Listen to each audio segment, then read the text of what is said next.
See the 17 things you need to know about the 2017 Ford GT Supercar.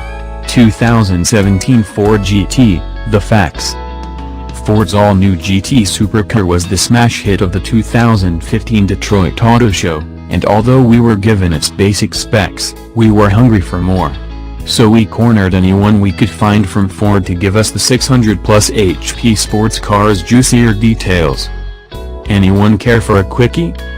The GT concept Ford put on display in Detroit looks mighty production-ready, suggesting that the Skunk Works project has been in motion for years. In fact, we are told the car has seen just 1 year of development work so far, yet the final car is due next year.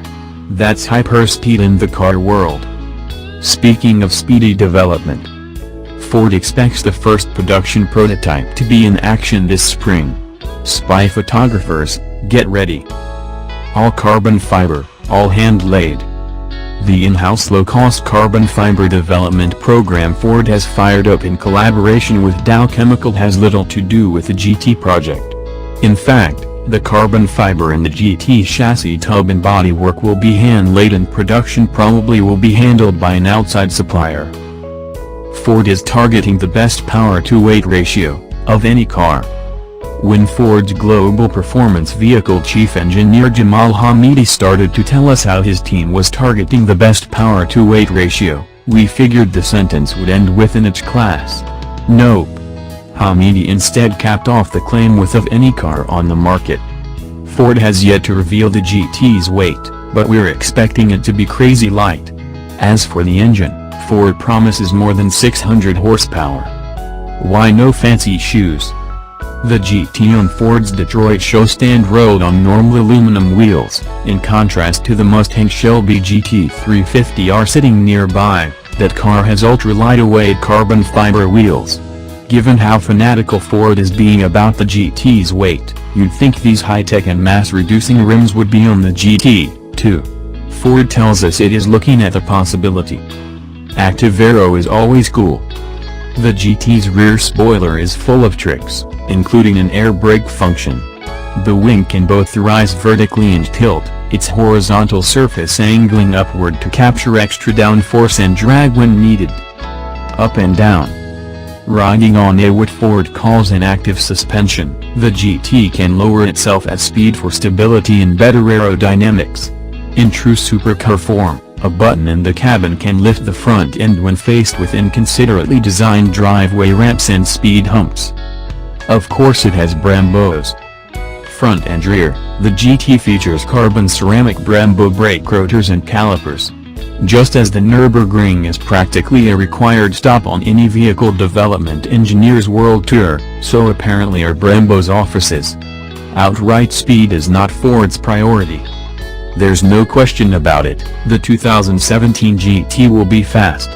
But Ford didn't set out to grab top speed records or acceleration honors. Instead, we're told Ford is chasing lap times, and is seeking ultimate handling.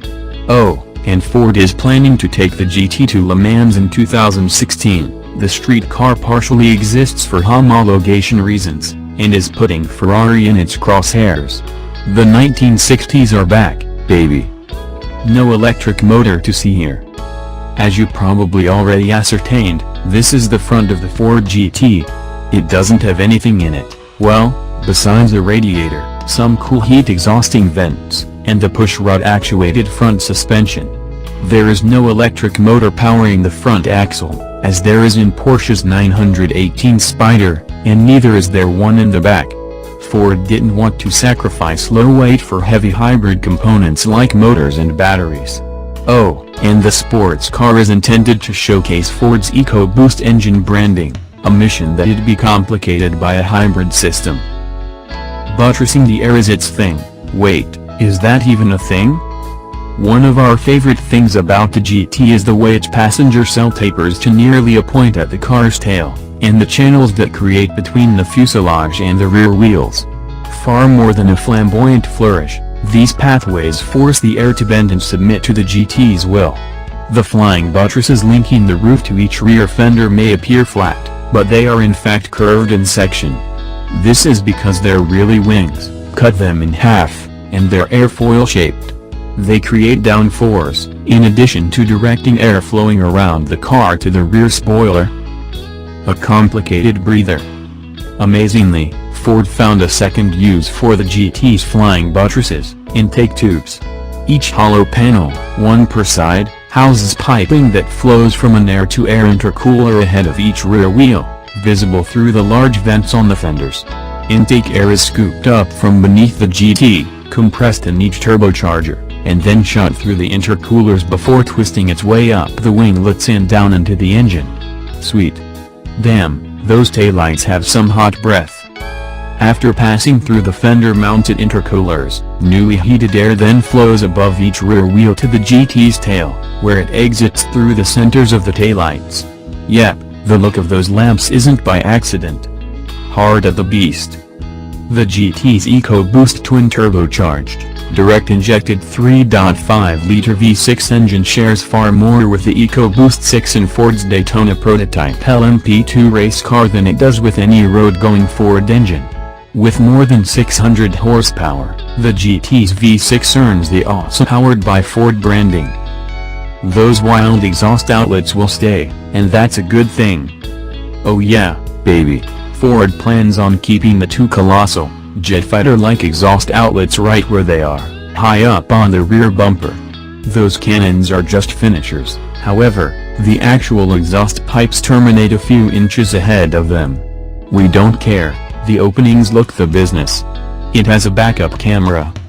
With a near horizontal rear window that's roughly 1.5 feet wide, parking is probably going to be the least fun thing you could do in a GT.